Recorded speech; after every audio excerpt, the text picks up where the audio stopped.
and I'm an Active IQ ambassador.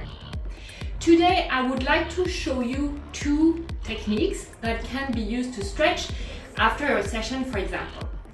The first one is just static stretches, and those should be done every time you do a session, targeting obviously the muscle group you've just worked. Then there's also foam rolling, which is aimed at doing myofascial release, and this is more when you have some pain and strain, or when you have a knot in your muscle to help relieve this tension. So I'm going to show those two for muscle groups that people usually have a bit tight, hamstrings, but also lats. So the first one is to perform, that's a static stretch after you've worked out, even if you don't have pain, and this is to enable your muscle to relax, to stretch, so that your muscle doesn't shrink over time as you train, and you keep your full range of motion, your full mobility. So for your hamstring, the one you can do sitting, just here, having your legs straight, toe facing up to the ceiling, and you just lean forward. What you're keeping your legs straight, what you're trying to do is to get your belly as close as you can to your thighs. The point is not necessarily to reach your toes. Make sure you keep that straight, and make sure you don't reach a point where it's painful. And very importantly, let it sink gently, let gravity do its work, don't force it, don't bounce.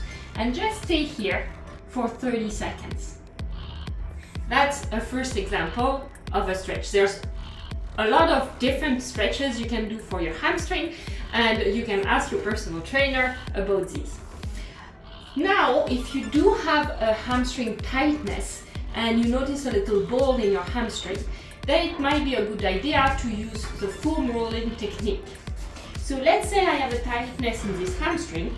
What I'm going to try to do is apply pressure on the point which is painful. So it might seem counterintuitive to actually press on a point of where you have pain, but it actually sends a signal to the muscle to say, okay, now relax. So what you're trying to do is take a foam roller and try to put it where you have the pain, and try to apply as much pressure as you can, but not to the point where you're screaming, but you should feel it. And then roll until you find the point. This might be enough at the start just to roll, but if it's tolerable and you find exactly where you have the knot, then stay on it and try to put as much of your body weight on this point to increase the effect of this, and try to stay for 30 seconds.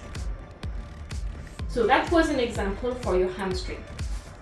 The other example I wanted to give is if you have tightness in your lats here at the back. You quite often get that when you do a lot of upper body training. So the static stretch for this to do at the end of the session, where you've worked a lot your lats, could be either just leaning on the side, so you get your arms straight up and you lean to the side like this, making sure you pull towards this way. So here you get a nice stretch here. So same idea, you stay here 30 seconds, feeling the stretch without overdoing it and without bouncing, just stay here. That's the first one. A second one that is really popular, especially in yoga, it's just child pose. So you go here, you extend your straight arm in front, and you try to press your armpits against the floor. If you want to deepen it, you can also add the rollers this time here to deepen the stretch, only if you can, obviously.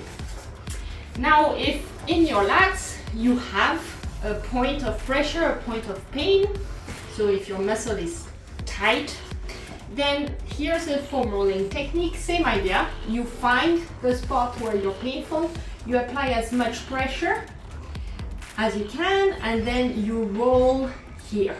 And again, if it's tolerable and you find a specific knot, you stay on it.